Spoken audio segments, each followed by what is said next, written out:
What's going on, everyone? MikeO back with another episode of Hobby Talk. Appreciate you taking some time to listen to the show. Really happy to be joined by Ray from Philly today as we talk about the 2019 Major League Baseball Hall of Fame class. Ray, how you doing tonight? Mike, I'm doing well. Thank you very much for having me on. I really appreciate it. Yeah, it's one of those really fun days during the course of the year if you're a baseball fan.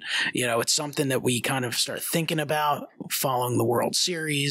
And then, you know, as you get closer and as the ballots go out and they start filing in, following them now on the tracker, it's really fun to follow, to see which players get immortalized, get elected to the Hall of Fame. And of course, that all coincides with all the products out there, all the cards, part of this wonderful hobby that we both enjoy of baseball card collecting and autograph collecting and everything that has to do with that. It's fun to kind of go pick up the rookie cards you don't have and kind of look forward, try and grab some rookies before the guys are elected and the cards maybe bump up a little bit. It's definitely it's a ton of fun. I know you're a fan of it. I know it's one of your favorite aspects of the hobby is collecting Hall of Famers. So what did you think of this 2019 class? Well, I was very happy of the guys that got inducted in. I think they were deserved to get in. Mariano Rivera, and definitely the greatest relief pitcher of all time, deserved to get in. Roy Halladay, a totally dominating pitcher for a 10-year stretch, the best pitcher in the game for that 10-year period. And it was nice to see Edgar Martinez get in on the final year of eligibility for the ballot. And Mike Mussina squeaking in. Very good career win-loss record numbers, and it was just really good. It's starting to see, the ballot really start to round off now and get guys in that deserve to get in. Yeah, we'll kind of fly through these one by one, player by player, talk a little bit about them briefly and about some cards, some rookie cards, cool ones to have in the collection. And then, of course, we'll have to look a little bit towards 2020 and give some thoughts on that. But for right now, let's start with Mike Mussina getting in. It was his sixth appearance on the ballot. And like you said, he squeaked in. He was definitely tracking pretty well. But the thing you have to keep in mind with the live kind of tracking that goes on, there's a selection. I think this year it ended up, I think it cut off at about 56% of the ballot. And a lot of the guys who kind of hold their ballots close to the vest, they're definitely way more strict in their voting. They're a little more old school, and you see a big selection of the guys out there drop fairly significantly in terms of percent of vote. They're not super generous with their votes. Right. So he did squeak in. He got 76.7% of the vote. Mussina obviously had a fantastic career in both Baltimore and New York. Did you expect him to get in this year, or were you kind of not sure? I did expect him to get in this year because he was tracking well over the past couple of years. He was trending upwards. He was in the 60s, I think, last year. And the win-loss record, 270 wins, very similar numbers to Jim Palmer, although Jim Palmer won 3 Cy Young Awards and Mussina didn't. But Mussina's numbers are very similar to Jim Palmer's, and he had been trending upwards. So I did expect him to get in, although towards the end of this week, I was hearing some things, he might drop out, and I was surprised to hear that. He might drop below the 75%. And he was trending, for the past couple of weeks in the 80s. So I did not really think he would get that close to 75 and drop to 76%. That was the shocker to me. But nonetheless, I'm glad he got in. I did think he deserved to be in. Very, very good pitcher for a lot of years with the Orioles and the Yankees. Consistently, 18, 19 wins a year. Finished in the Cy Young Award top 5 about 8 or 9 times. So he was a very, very good pitcher. And the trend showed the past few years he was just going up and up each year. So I felt, he was going to get in. Yeah, he definitely had a great career in both Baltimore and New York. Got a little more exposure in New York, I would say, overall, though. I mean, he was certainly well known in Baltimore as well, of course. Last I had read, he's still undecided which cap he'll wear going in. Mm-hmm. So we'll have to see how that plays out. But in terms of the hobby, in terms of collecting baseball cards, in your opinion, what's the key rookie to collect if people are looking to build up their Hall of Fame personal collection and they want to add Mussina? It's the 1991 Fleer Ultra update, and the reason why I'm going by that is because PSA has a set registry called the Future Hall of Fame set registry, and that was the card they selected. Now he does have other cards in 91. He has a 91 Leaf Gold rookie, which is if I'm not mistaken, it might be an insert or a parallel, but that's actually way more expensive than his Ultra update. It goes for an Gem 10, probably $200-$300, but the card as far as base rookies go, according to the set registry, is the gray bordered 1991 Fleer Ultra update. That's the same set that has the Bagwell rookie, the Yvonne Pudge Rodriguez rookie. So now that set all of a sudden is becoming pretty big because now you have 3 Hall of Famers in that set with Mussina. So yeah, the one to get would be the 91 Ultra update. He does have an upper deck, but it's not the one that PSA has selected for the future Hall of Fame set registry, which now they'll take out of that set and put into the post-war rookie Hall of Fame set registry. Yeah, and of course you have those options. It's nice to have a few different cards to choose from. Mm-hmm. I'm sure raw you can get them at pretty good prices. Obviously slabbed maybe a little more. I actually was able to pick up a 91 Ultra at the National last year out of a bargain box in a PSA 9, so that's a cool slab to have in that Hall of Fame collection. Oh, yeah. So really happy to pick that up. Of course he has autographs and stuff like that, so that's one of the fun things.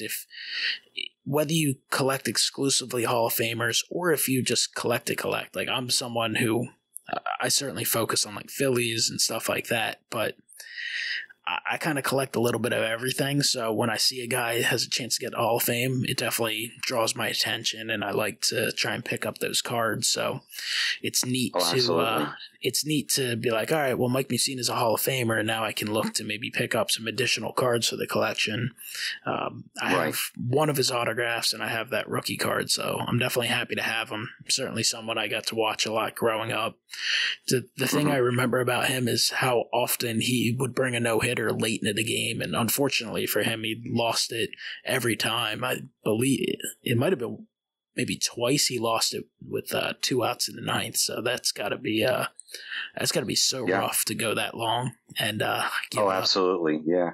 They said tonight that he brought I think 5 times into the 8th inning and unfortunately lost them all, but that's the whole fun of baseball card collecting is not just the fun of collecting favorite players or your favorite teams, but the speculation of finding cards or picking out rookies that you see trending upwards, getting close to the Hall of Fame, and you want to buy that card before he does get into the Hall of Fame. And then when you see him get in the Hall of Fame, it's kind of, it does feel a little bit self-satisfaction when you know that you picked up this card when, before he was in and now he's in. You like this, it's fun seeing the value go up in the card.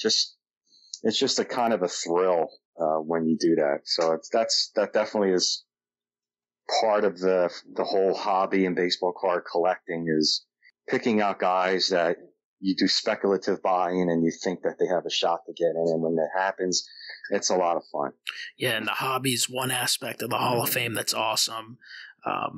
Honoring these players is another aspect, of course, and kind of celebrating these players' careers is incredible as well. And this next guy who got in on the first ballot, both you and I had the honor of being able to watch him as a Philadelphia Philly at the end of his career. Roy Halladay, obviously a lengthy career with the Toronto Blue Jays.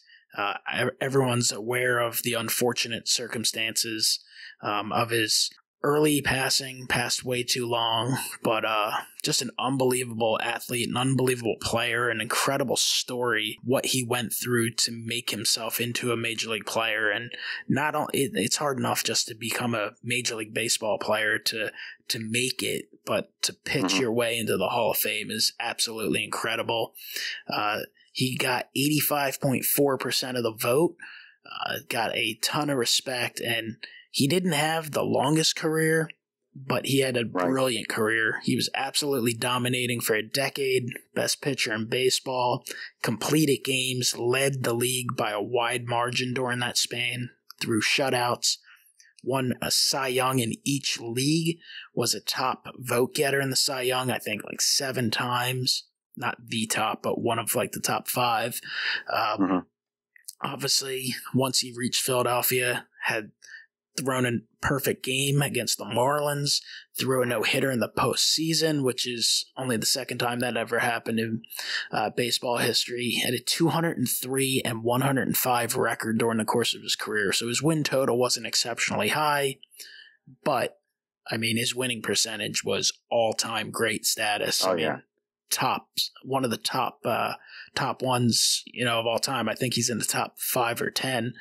His numbers are just off the charts good, and unbelievably incredible pitcher, and a guy that kind of helped model so many pitchers with his delivery and the way he went. So an unbelievable career. Feel very fortunate to have had the opportunity to watch him pitch, and super excited to see him get the recognition that he certainly deserved. Absolutely. I mean, we saw him pitch here in Philadelphia. I remember when we found out that we were getting Roy Halladay, the thrill.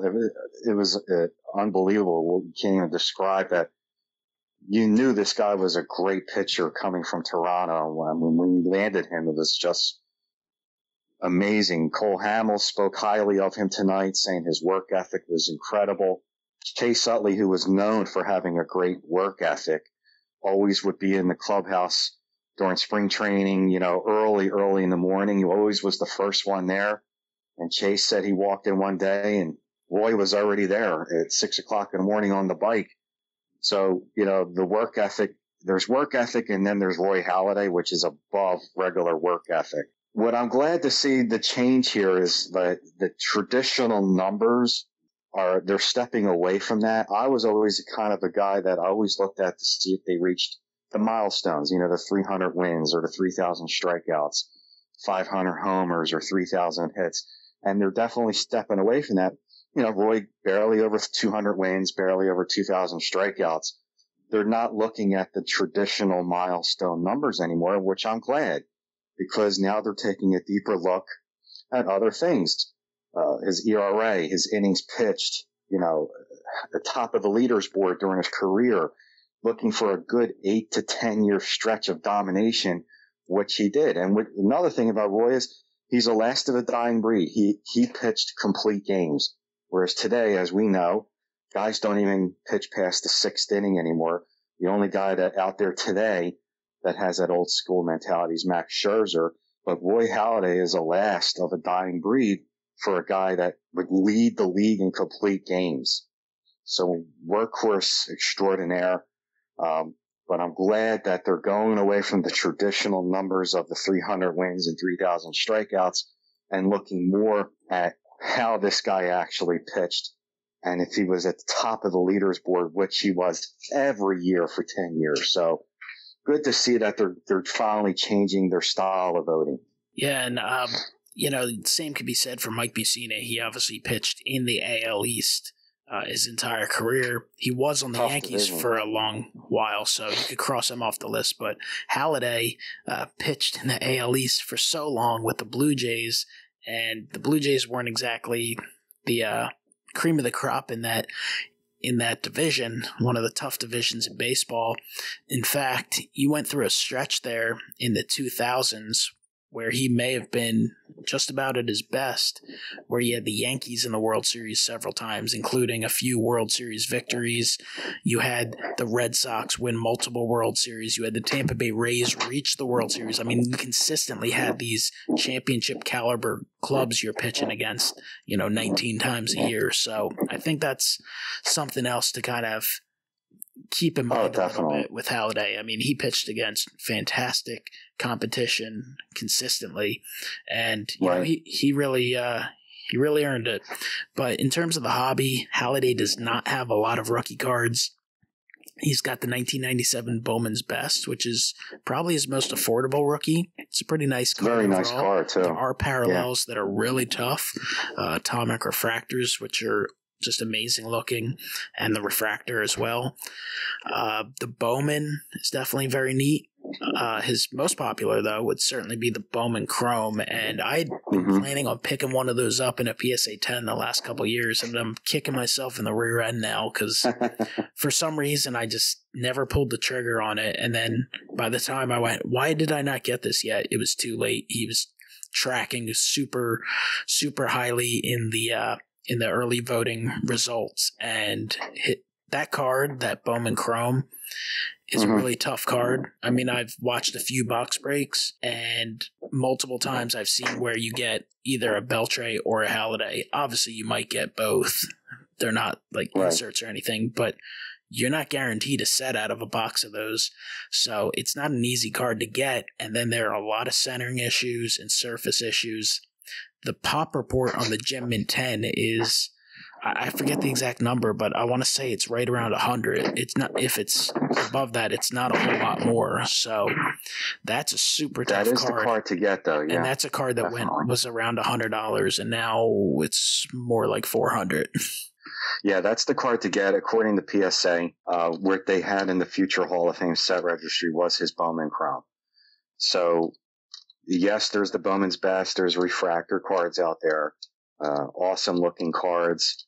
But the refractors, as you know, they're going to be really, really expensive.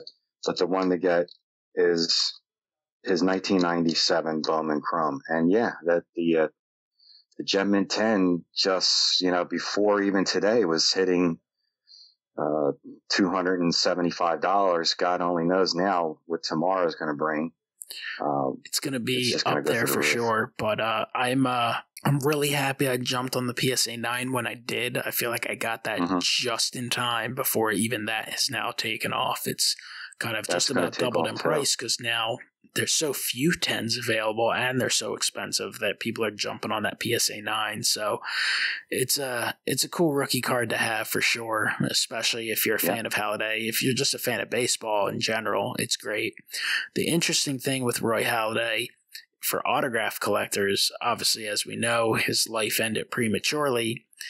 So he's not a guy that was ever in a ridiculous amount of products. He signed in different products from time to time, but not a crazy amount. So he's going to be a guy, if you're into the autographs, whether it's memorabilia or cards, he's going to be a little pricey because there's just not as many of those autograph cards out there compared to other Hall of Famers. It's kind of like that, unfortunately, the Tony Gwynn, Kirby Puckett situation for modern players. Obviously, the old school guys back before autographs were real popular or extremely difficult. That's a whole nother level. But I was fortunate enough to pick up some Hallidays over the years, autograph-wise. They're just exceptionally cool cards in the collection, but it's definitely going to be a pricey one. For sure. Definitely. The next guy who got in, the DH that the Mariners people have been campaigning for like crazy over the years. He's gone up, and you could kind of see this trend coming a few years ago.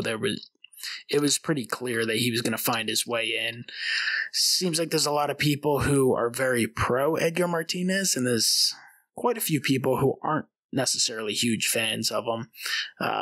But he found his way in. He also, just like Halladay, got 85.4% of the vote. Had himself a very clutch career, exceptional professional hitter, hit over 300 home runs, 1,200 RBIs, 2,200 hits, 312 career batting average. So certainly a great hitter.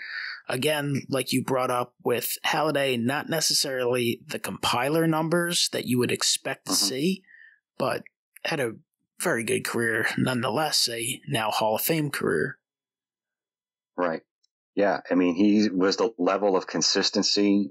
He epitomized the DH role. He started off as a third baseman, didn't play that many years there, moved over to the DH role. And, I mean, they named the designated hitter award right now after Edgar Martinez. So, yeah, he doesn't have, like we were saying, the traditional numbers now of 3,000 hits or 500 homers, but he did win the batting title, and he was a fantastic hitter. And you're right, the Seattle Mariners definitely campaigned correctly for him, because he, as little as only 4 years ago, was in the 20s percent-wise. I mean, if you think about that for a second. This was year number 10 for him. 4 years ago, at year number 6, he was at like 24%. So that's an incredible leap in just 4 years. Talk about campaigning. That's really campaigning. So he's made 20% jumps almost every year in the past 4 years. So I'm glad he got in on his last year of eligibility. It was nice to see him get in. I'm glad for him. He was a great contact hitter, clutch hitter too. That's usually the terminology or the definition that goes next to his name was clutch. So I think a plus for him too was he had that signature moment. He had that moment. What was it? The 95 ALDS. 95. Roped it down the left field line. Griffey scores to advance in the postseason. That was certainly a cool moment and one that stuck in people's minds. I think a few things that helped him is, of course, the campaigning. The fact that he was a Mariner for so long, I think he was identified as a Seattle Mariner. I think that certainly helps players, and it helps with the campaign. I think that's what, unfortunately, was one of Fred McGriff's problems is he doesn't have much of an identity. He was a Devil Ray for a while. He was a Cub for a while. I think he was briefly a Dodger. Yeah. You know him a little more with the Braves. I think the Braves is kind of what I think of with him a little more, obviously with Toronto as well. But none of these teams ever really took a hold and said, hey, let's try and get Fred McGriff in. And I do think that's something that just kind of hurt him, because I feel like if you – that's exactly right. You can kind of convince people, whether they realize it or not, by kind of pushing towards, the player and kind of talking him up consistently. You can you get a few people going, and that builds that momentum. Absolutely. It definitely helps when a player plays for one team his whole career, or maybe two teams. But it's exactly what happened to Fred McGriff. He didn't have any team stand behind him to make a campaign. He played for 6 teams: Toronto, Atlanta, Dodgers, San Diego, a lot of different teams. The team that should have stood up for him was the Atlanta Braves. I mean, he did help them win their only World Series in, I think it was 95. And he played, quite a decent amount of years with the Braves, maybe 5 or 6. So I'm surprised Atlanta didn't make a campaign for him.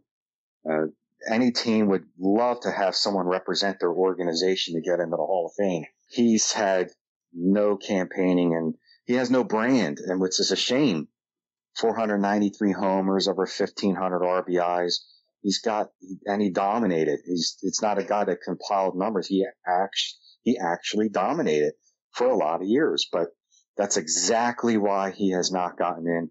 He hasn't had the backing of any particular team because he's played for 6 teams. That's unfortunate. I do think we're looking at Veterans Committee for him. Yeah, I was going to say, I think there's enough baseball people that I do expect him to find his way in there for sure with the Veterans Committee at some point. Yeah. I thought I saw something that he might be eligible next year. That seems odd. Is that correct, or is that just it all depends, because there's different Veterans Committees. There's the one that voted Baines and Lee Smith this year called the Today's Committee. Then there's the Modern Era Committee. Then there's 2 more. I think there's 3 or 4 total. And not the same committee votes every year. So the one that voted this year, I think, is the Today's Committee. Doesn't vote again for another 4 years. But there's the Modern Era one, which he could be eligible for that. And I have to look it up, but the Modern Era covers, I think, from the late 60s to the early 90s, and his rookie year was 86. So he has a few years in that time bracket. The today's era is the one was this year, I think started from the early 80s until like maybe the late 90s or early 2000s. So they have different committees. So he might be eligible for one of them next year. And I said that there's no way he's going to get voted in, but the first time he's eligible on any one of those veterans committees, he'll get in. Yeah, it'll be interesting to see when that comes, but I certainly expect him to find his way in at a certain point. Real quick on Edgar Martinez in terms of the hobby, I would say the card to get in that is that 88 Fleer, correct? Fleer. Mm-hmm. Is that his only rookie? I can't remember offhand. That's his own. Well, it is, right? I think he might have another card, if I'm not mistaken. He could have a Donruss. I just remember the Fleer card, and I remember when I saw the PSA 10s on them a couple weeks ago, I was kind of surprised at the price point they were at, considering that's, the junk, like kind of the height of the junk wax era, 88. But, I mean, hey. It's a terrible year. 88's like a really bad year. Yeah, it's just it's tough though with the junk wax era cards. I mean, they weren't exactly the greatest of stock. A lot of people didn't necessarily take care of them at a certain point. You do have a lot of things that can go wrong in terms of centering and surface and stuff like that. So it's definitely a cool card. It is nice to see something like that gain traction and popularity though. Yeah, 88 was just not a really, really good year for rookies. It says here that Edgar has the 88 Fleer and 88 Donruss rookies. So he has two, but the one that PSA recognized for the future Hall of Fame set is the Fleer. The Donruss is probably one of those little subsets then, I guess, right? Yeah, Donruss, the rookies set. So we did this year get our first unanimous election to the Hall of Fame. I was actually a bit surprised. I mean, I'm not someone who really worries about the percentage that much. You get in, you get in. I do think it's a little odd that we'd never had 100%, especially like how did Babe Ruth not get 100%? I don't know. Right. Bizarre, but whatever. It never happened. Obviously, for years, people made statements by not voting for a guy purposely just to keep it where no one was at 100. But that is finally ended. Mariano Rivera, the greatest closer, the greatest relief pitcher in Major League Baseball history, 100% of the vote, got all 425. This is a guy that was just absolute money during the regular season, the postseason, just consistent. 182 games out of the bullpen, 2.21 career ERA. His whip was an even 1, and he compiled 652 saves. Certainly helps that he was a New York Yankee, so you get those iconic pinstripes, and the fact that he was fortunate enough to pitch in the postseason a lot in the World Series multiple times, but an exceptional pitcher. Unbelievable. Probably has the least coolest rookie card out of all these newly elected Hall of Famers, but it's a tough one. It's an expensive one, specifically in that PSA 10.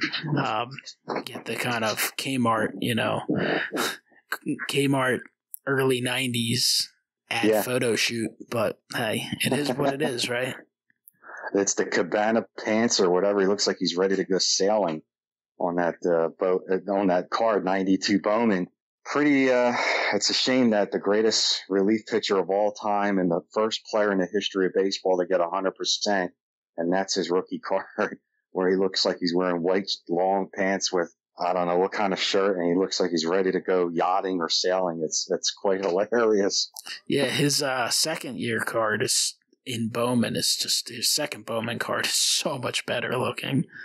Sure. Anything would be better than that. Just about. But just an incredible career. Obviously, saw him close out the Phillies in the World Series in 2009. He had a lot of success. His one little blip in his career is that unfortunate World Series against the Diamondbacks, where he got that blown save, blowing at Game 7, where Luis Gonzalez chopped that one up the middle. But in all honesty, it wasn't like he got hammered in that inning. I mean, that was probably the weakest hit Luis Gonzalez had all year. Gonzalez was on an incredible run, and that was not one of his harder hit balls. I think it was a broken bat, I'm guessing, on the splitter, but fell in there. The Diamondbacks were crowned World Series champions, but hey, Rivera was just unbelievable. What an amazing, amazing career. Yeah, absolutely. Domination for sure. What they were talking about earlier tonight was funny. You mentioned broken bat. They said that he had to have led the league every year for breaking bats the most. He said, they asked him, how many do you think you used to break a year? He said about 50, 60 bats a year. So it's amazing how Louisville Slugger doesn't give him any kind of endorsement thanking him for all these broken bats so they can make more. Maybe he got some stock options or something. At least. But he said he used to break about 50, 60 bats a year. There was one at bat in particular against, I think you said Chipper Jones, where in the same at bat, Chipper Jones broke three bats in the same at bat. So his pitches, was just something about his pitches that used to jam hitters and just break them all the time. Yeah, that's amazing. Really weird. And in terms of hobby, I mean, he's been really popular for a long time. Being a Yankee, of course, helps. That rookie card has been inching up in price over the recent years. And autograph-wise, his stuff's always really pricey. So he's one of those guys, if you want to collect, you can definitely build a really nice Mariano Rivera collection by collecting base cards and inserts and all that stuff. Autographs are they're gonna be pretty pricey. They're gonna approach that $100 threshold, and that rookie card, of course, is what's it up to in a PSA 10? It's a couple $100, right? Oh, it was more than that. Last time I checked, a PSA 10 was going for, I think, probably almost $400, and that was a couple weeks ago. Yeah, so the 9's gonna be obviously pretty pricey as well, and you could always add an 8 or just get it raw if you're comfortable buying that. But either way, I mean, he's not going to be a super cheap guy to collect if you want that rookie card. No, what I was thinking about earlier tonight, what I wanted to touch on with his rookie card is that, yes, when a player gets inducted into the Hall of Fame, that rookie card in the Gem and 10 automatically is going to go up in value. But what I'm thinking what's going to happen possibly is that not only is it going to go up in value, but he's the first player to have 100%.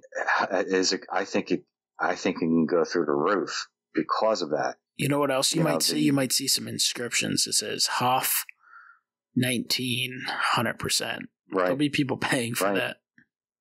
That's going to be, I think the 100% is really going to make his value go up astronomically. I mean, just looking at the book value now in a 10, the VCP is $330. That's today. Tomorrow, if he was at 99%, that $330 book price would probably go up to $430, $450. But now with the 100% added in, I wouldn't be surprised if this hits $500, $600, $700.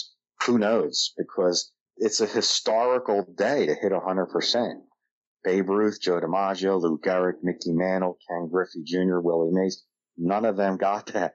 This is the first player to get that in the history of baseball. I can't help but think that that's going to really do something to the value of those 10 or all of his rookie cards and all the grades.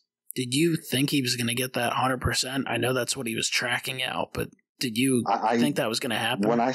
When the voting started, I was like, absolutely no way, because of the same reasons you thought.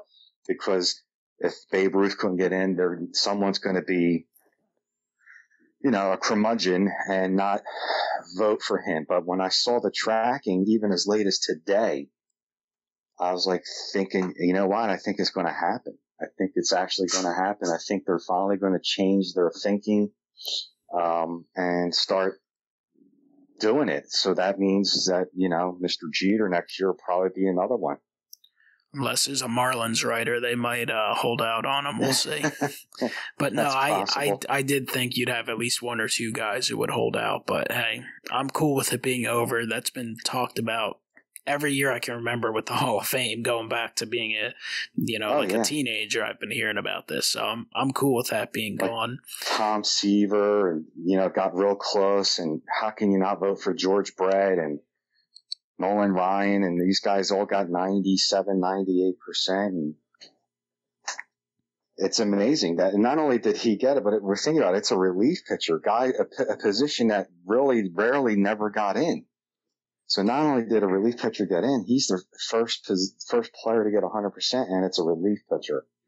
Yeah, it's amazing. Exceptional. The really interesting thing, too, is you have all these debates about the current crop of players, and I know a guy who's come up specifically in the hobby is a guy, Aaron Judge, who burst on the scene, had an incredible start, and obviously his rookies and his autographs and all that stuff is, pretty hot. The values are fairly high. One reason is his on-field success, and a big reason is his star power, being a New York Yankee. And I do think it's a risk because everyone points to his age. He comes up at 25. Next thing you know, he's 26. And of course, it's going to depend on health. But if you look at the three of the guys who got in, Discount and Mike Mussina, these guys are not guys who got in and got that start at 2021. Mariano Rivera reached the major leagues at 25, and he had his first year as a closer at age 27. I'm sure when he had his first big year, and he's a 27-year-old guy in his first year as a closer, people were not thinking this guy's going to compile 652 saves and find his way to the Hall of Fame. And credit to him, he did it. He was able to pitch and be healthy there into the age of 43, but he got a late start and he was able to compile the numbers. And it's the same exact deal with these other guys. You have Roy Halladay. He did come up to the majors at 21, but he really didn't have any sort of substantial success in a full season until the age of 25. He came up, pitched pretty well, had a really big setback in his third year, went down to the minors, figured some stuff out, and then next thing you know, a couple years later in 2002, at age 25, won 19 games. So he had his second, consecutive really good year there at age 26.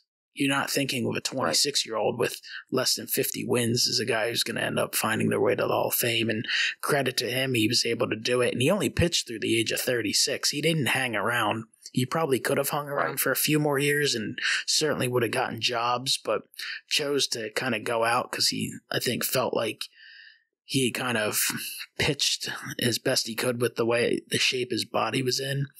And Edgar Martinez, just another guy, came up at 24 and didn't play a full season until he was 27 years old. And he really turned things on consistently at age 32. I mean, he had a pretty strong season in his age 29 year, but really got things going as a late bloomer, but was able to string together enough seasons and play long enough that all three of these guys, based on their age when they came up, really kind of defied the standard odds you'd expect to see. So credit to all of them. It just goes to show you that, it does help if a guy comes up at 20, 21 years old, but it's, and I agree with you. If I see a guy come up at 25, I do kind of look the other way, but you never know. If the guy is that good of a player, and he comes up at 25 years old.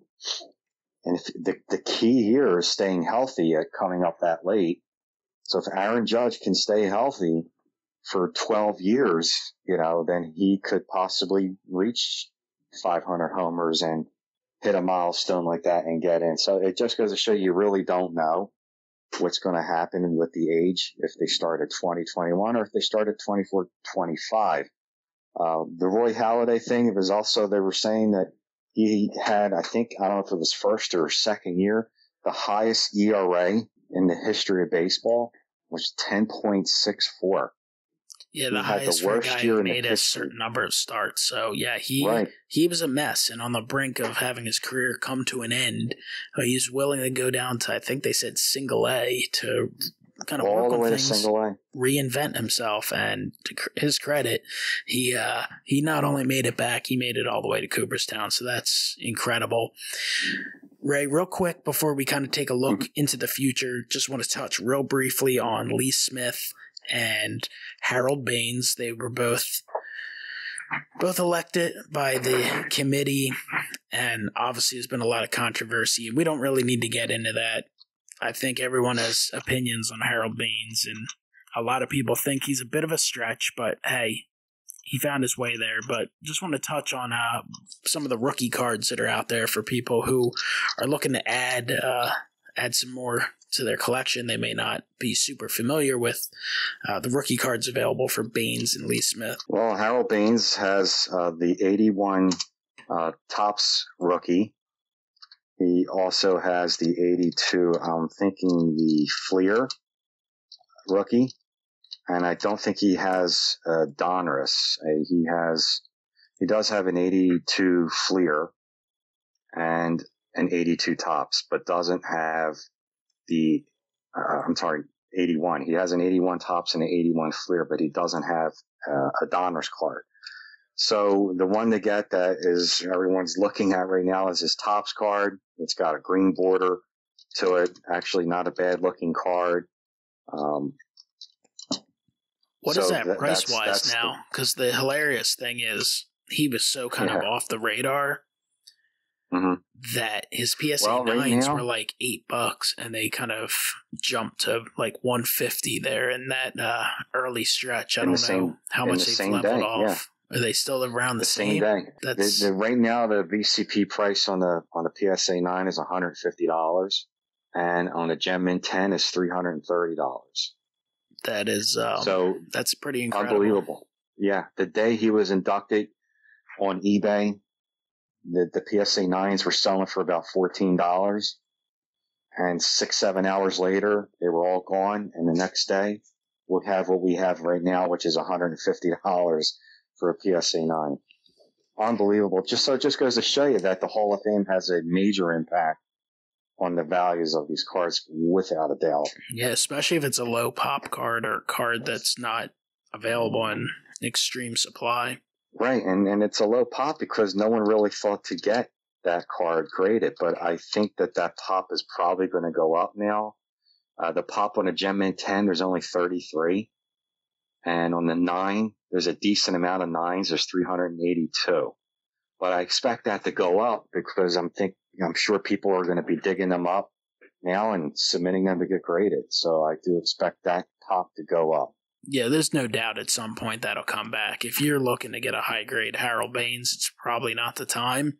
I would hold off for quite a while. But if you can find it raw at a good price, why not? Definitely not not a bad one to pick up.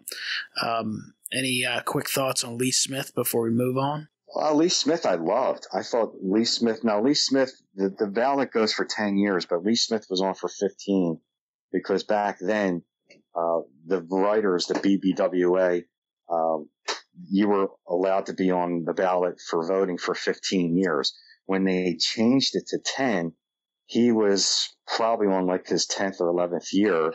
They kept him on. They grandfathered him pretty much to be able to stay on and finish his 15-year ballot, which is what it was when he first started. And he didn't get in.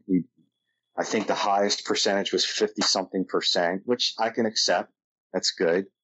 And then his first year eligibility on the Veterans Committee, he got in. And to me, when he retired, he was the all-time saves leader. Before Trevor Hoffman, before Mariano Rivera, he retired, I think, in the late 90s. He had over 400 saves and was the all-time leader. And he was a dominating, intimidating closer, menacing on the mound. 6'5" guy looking down at you with the scale-looking face. It was frightening. And when I saw him, I did look at a Hall of Famer. That's how good I thought he was. So I'm amazed that he didn't even get in during the 15 years of voting. But nonetheless, the Veterans Committee voted him in, and he's got the 82. He's got 3. He's got an 82 Topps, 82 Fleer, and the 82 Donners. And if I'm not mistaken, the Fleer one is kind of an error card, I think. And I think his stuff's a little more affordable than the Harold Baines phenomenon, right? Yeah. For, let's see, the 82 Topps Lee Smith, I mean, I'm going to say roughly, just without even looking, the 82 Topps Lee Smith right now is going for, in a PSA 9, it's roughly about $50. And the 10 is going for like $385. So anything in the 10 is just going to be astronomical. Yeah, 10 is always going to be the most sought after card. I mean, you can settle a little lower from time to time and save yourself some money, but generally speaking, a lot of people are targeting that 10. They want the perfection. They want the highest rating if they're doing it, if they're trying to build up that collection. And a lot of people definitely put a lot of value in the rarity and the perfection and the price and what the future price may be. But let's take a look at, finish your thought. No, I was going to say that his Fleer card, he does have an error card. He has a correct version and an error version of Fleer. Both are same number, card 603. There's a correct one, and the error one, the Cubs logo is reversed on the back. So I'm surprised that one actually isn't the one to get, more so than the Topps, but you can get a 9 for that in like $11, and a 10's only $50, and that's the error one. So it's just strange, but yeah, I thought I was pretty sure that his Fleer card is an error card because the Cubs logo on the back is reversed. It's like a backwards C. We certainly touched on a lot of Hall of Famers. There were 6 this year. Now, next year, we're going to just spend a couple minutes on this. Next year, I would suspect that will be a lighter class. We'll see what happens with any type of committee voting. I'm not really sure what's going to go on there, but the holdovers have made some interesting moves, so there's some guys to keep an eye on there. But before we touch on that, the first-time guys, next year's list it's kind of weak. And there's a lot of guys that you can essentially eliminate immediately, and they'd be lucky to get one vote. Once you finally find a few interesting names, you have a guy like Paul Konerko, who had a really nice career, over 400 homers, 1,400 RBIs, at 279. I would think he'll get some votes.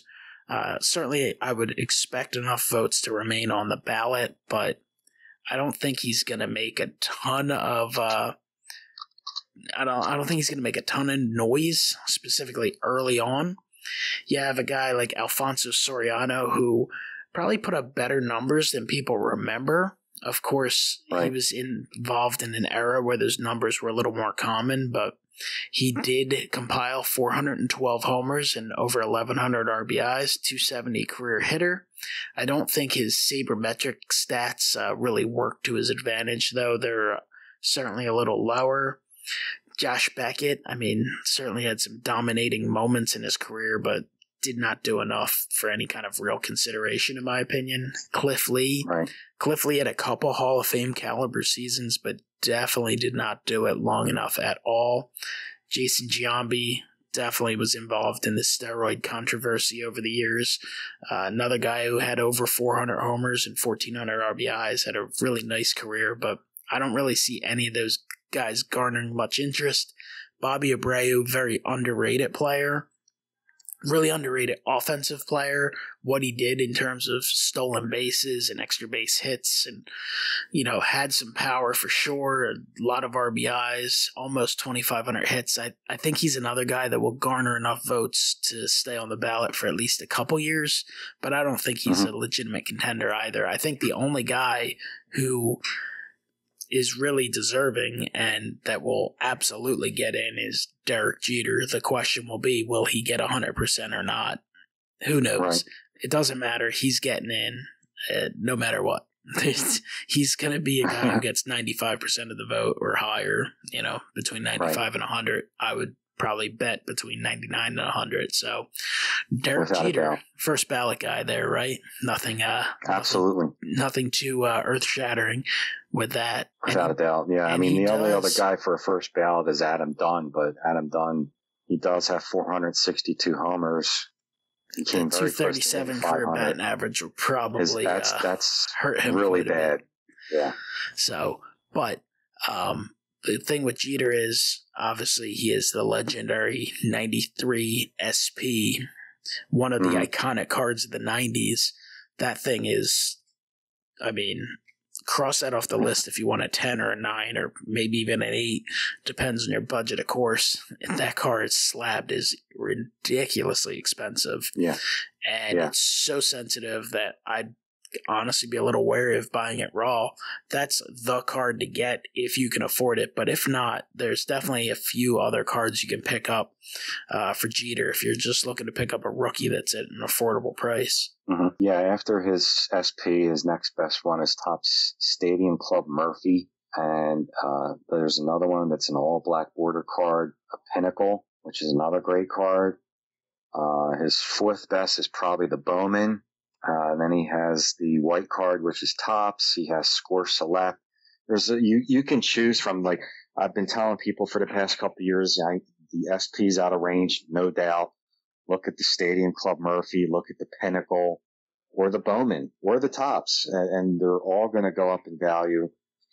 So people have a year to start looking at the second, third, fourth Jared Jeter rookies because they're all going to follow. I always like that Topps card, too. I think it's a pretty cool rookie card. I sadly it's nice. do not currently own one. I certainly did at one point, like way back years ago. So I need to get on top of that and pick one up at some point while it's quite affordable. But hey, Derek Jeter's surefire Hall of Famer. The question will be, will anyone else be elected next year to go on with him? You have a guy like Curt Schilling who's made a lot of progress. He's up over 60%. To me, if Mike Mussina's in the Hall of Fame, then Curt Schilling belongs in the Hall of Fame. They're had very similar careers. Mussina a little healthier throughout his career, so he compiled more wins. But in terms of ERA and all those numbers, I mean, it's super close.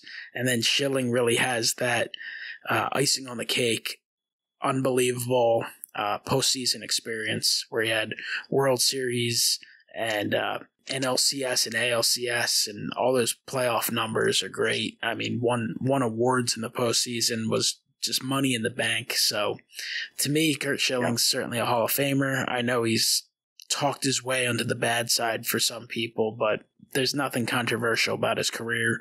Absolutely should get in there. The question is, will he garner enough support for it to be next year?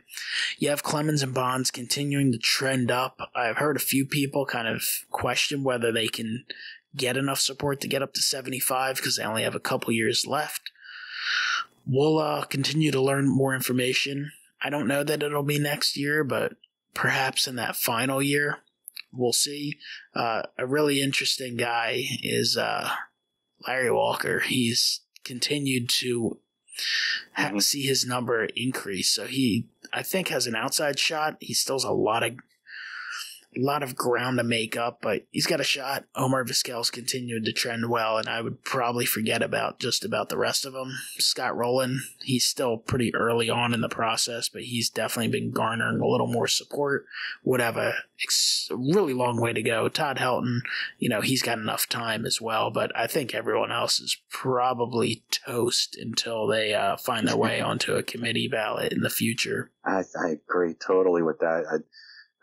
Clemens and Bonds only made a 3% increase this year from last year, 56% last year to 59.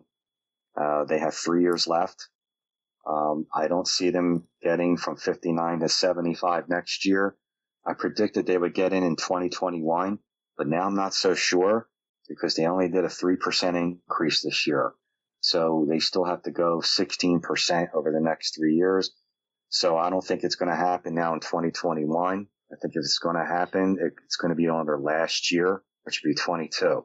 And a lot of players do get a jump on the last year. So what's going to help is after next year, when Jeter's voted in, there's no surefire Hall of Famers after next year, so they could start to get some votes. But this was a bad day for Clemens and Bonds because for any shot, really, they needed to go from 56% last year to at least the mid-60s this year.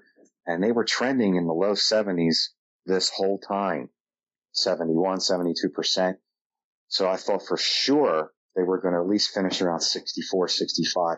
To see them finish at 59, I'm not so sure right now what's going to happen. If it's going to happen, it's going to be the last year. And these voters, that's probably their punishment. They're probably saying, yeah, we are going to vote them in, but we're going to make them sweat. We're going to make them wait until the 10th and final year.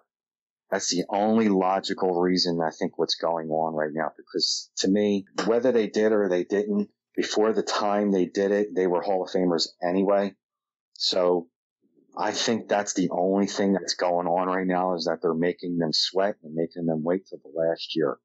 Kurt Schilling, Peter Gannon said tonight that he thinks it's going to be Jeter and Schilling, but Schilling finished at 60% today. He did jump up about 7 or 8% from last year, so he did have a nice jump this year. But he still has a little ways to go. If not next year, I definitely think the year after. He is definitely going in. I agree. He was on par with Mike Mussina, kind of similar careers. I think the only advantage that Bonds and Clemens have, and you could lump Schilling into this should he not get in next year, is, you know, you mentioned there's no big names coming up, and I just looked at the 2021 ballot, and that is truly awful. Not that these guys weren't good players, but there's no one you would even really consider. I mean, Tim Hudson had a good career. I don't know that he was consistent enough to really, I don't know that I'd even expect him to get over that 5%. Maybe. Mark Burley, obviously, well known for some of the incredible performances, no-hitters and such. But again, he's not a Hall of Fame guy. Aramis Ramirez had a nice career, but didn't do enough to garner more than a few courtesy votes, in my opinion. And after that, yikes. It's really rough. And then 2022's not a whole lot, not much better. You do have Alex Rodriguez, who, of course, numbers-wise is a lock, but obviously now that's going to be there's a lot of controversy with him. 2,000 RBIs and nearly 700 home runs, but there's controversy, so you can't expect him to get in. And then you have David Ortiz as well, who's got some controversy around him hovering over his head, but he does seem to get a major pass from a lot of people, so maybe it doesn't hurt him as much, but I still would be pretty surprised if he got in on a first ballot. Teixeira, fantastic player, didn't really necessarily dominate enough. Jimmy Rollins, who's a guy that you and I both like, but I'd be unbelievably stunned if he got in right away. I think he's a guy who will have to wait for a little while. And outside of that, 22 is a big year. Outside of that, though, it's, Juan Uribe, Jonathan Papelbon, Jeff Francoeur. JPV. I don't think you're going to see those guys getting in. Coco Crisp. So it's a lot of guys who, had their time in the sun. Ryan Howard's going to be on that ballot as well. Guy who was on track for a while, but certainly didn't do it long enough. So I think with those ballots not having any absolute locks, I think that gives Bonds and Clemens, maybe a clearer path. I do think they have a long way to make up. There's a lot of people who resent what they were involved in, so that it's going to be hard to sway those decisions. But hey, if they're going to get in, it's going to be a big year. It's going to be because in 2022, issues. Yeah, big year that year. When you have the first year of Alex Rodriguez and the last year of Clemens and Bonds and David Ortiz, those four guys that year. You want to talk about drama that year? 2022 is going to be a really drama year. That year. Is Bonds going to get in? Is Clemens going to get in? This is their last year, and it's just going to come down. It's going to be a nail biter that year. It should be fun, but if you're just looking to invest in some rookie cards, some graded cards, or just raw, whatever your preference is, based on the future, pick up some cheap Derek Jeters while you can, and maybe try and grab that 89 Donruss Kurt Schilling while it's very affordable. outside of that, Absolutely. I don't think there's anyone who's a lock to pick up right now unless you get some interesting names on that on those veterans geese in the next few years. I would think Omar Vizquel's trending upwards, his 89 Upper Deck. He's part of that iconic 89 Upper Deck set. I picked him up last year in a Gem Mint 10 for about $20. So I don't think that's a bad idea to get him.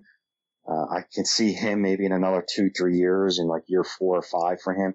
Last year, I think he had 35%, and this year he finished at 42.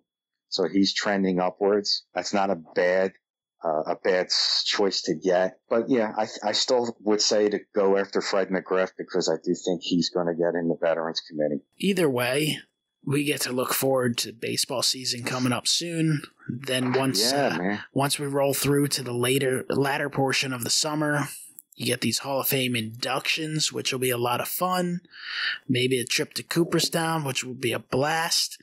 And then we start all over again. We get to follow all the interesting possibilities with the Hall of Fame. It's certainly an aspect of the sport which is exceptional. It's amazing to look back on the history of the game. It's great to debate. It's a lot of fun to follow. And then, of course, it enhances the hobby experience. Maybe you're just like to collect Hall of Famers. Maybe it just reminds you of guys that you want to collect. And maybe you're into the kind of looking ahead and picking guys up, picking cards up, semi-investing, not necessarily looking to retire on it, but trying to get cards at the best possible value. That's definitely a challenge and can be a lot of fun. So the Hall of Fame's fun. Yeah.